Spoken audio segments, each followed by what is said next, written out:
Constantly using a certain muscle, if you're constantly using a certain muscle in your brain to avoid or think a thought 1,000 times a day and you keep running it, it's like a broken tape.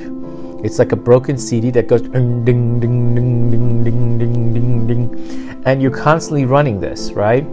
So my teaching has been always that if you want to heal and prevent Alzheimer's, if you want to heal and prevent seizures, if you want to heal and prevent obsessive thoughts, they all go hand in hand, because a muscle, so to speak, right? Let's imagine your brain is like a muscle. A muscle that's overworked ends up actually with three things. Either it wears itself out, it gives up, right? Or what happens is you want to run away from a certain memory, which part of the brain's beautiful, powerful subconscious mechanism is to create, unfortunately, like a disease, so to speak, that we call it Alzheimer's. Alzheimer's is a type of escape, by the way, in order for you to not be able to suffer so much from this pattern of thought that you're escaping from. Now, obviously, society and chemicals and the environment and what you eat impacts all of that, but the most important aspect is your immunity, which gets weakened by the thoughts, vibrations, soul level connections, passion in life, and the inner joy of the fire that you have. And if you have to constantly avoid a certain thought that runs all day long, well, I already explained what happens. Now, doctors can't explain this, right? Because they're not allowed to go to that space, right? They live in the limited reality of 1, 2, or 3-dimensional reality. So medical doctors don't live in the reality of the 4th, 5th, 6th, 7th, 8th, 9th, and 10th dimension, which is stepping out of, so to speak, that childhood view of how energy works. And we can't blame them, because that's what they've been given. That's what they've been given from the point of view of medical school. It's a very, very confined, focused, limited thinking, which eventually they'll have to break out of, and that's why we're having such a collapse in the medical world. That's why you have so many, actually, unfortunately, so many doctors dying in this COVID-19, because the very belief of the fact that they want to save lives, which they work so hard for, it's actually very sad.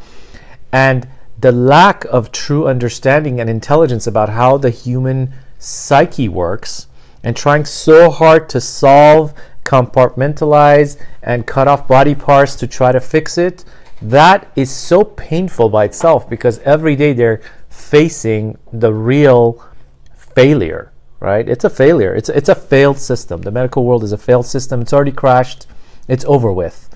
But they're perfect for emergencies, right? They're very good for, God forbid, somebody has an accident, go to the hospital, patch you up. Great for that. They're very good for 911s. But not good for prevention at all, right? Even the guidelines they teach is with fear, right? So now, I'm not telling you these things in order to say bad things about the medical world. I'm telling you these things in order to awaken all of us, and for us to also start to awaken a need. Because as long as there's no need, as long as there's no desire, you're going to experience the same problem over and over again. If every day you keep thinking, oh my God, I'm just going to go and get my pill and I'm just going to numb myself until tomorrow, well, that's the life you're going to live. Now, another problem we have, another challenge we have, which is an opportunity, is that we live in a world where everybody is numbing themselves. They're not really conscious. So you must address the 4 bodies, which is the soul, the mental, emotional codes, the heart center and the emotions amongst it, and the physiology. Now, physiology and your physical aspect is actually the lowest department in addressing your needs. That means that after you address a need in the lowest department, the physical department, then you move up to the emotional department and heal that. If the issue still does not resolve, then you heal the mental aspect. If the issue still doesn't resolve with the beliefs, you heal the soul aspect and the soul beliefs. So there's 4 compartments sitting on top of each other, Roy and Ellie. And we really need to pay attention to them, because healing will not take place unless these 4 departments have been. The aspect of alternative reality, parallel universes. The word itself for life says that in Hebrew. So you can see how powerful this language is, that each word by itself will actually teach you the inner reality of that consciousness, of the structure of your reality and the atoms and the molecules within it. So let's read the vaccine for injecting more life consciousness in parallel universes so that we can be saved from living in the 1% limited reality.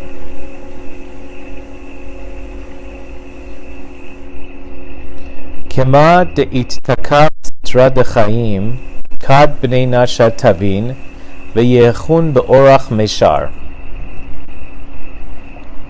uf hachi hai mekatrega ittakaf ve'itkabar kad chayavaya tzaitin le v'shalit alayhu rachmana leshzvan. I have a hard time saying this one. It right though. Lishezvan v'zakain inun dezakain lenatzacha le ula'achpaya le lemiske begine le'alma de'ati ve'it takaf barash b'malka kadisha tadir alda vaday itmar ashre adam ozlo vach mesilot bilvavam. And now we're going into the realm of the heart center and the pathways in the heart.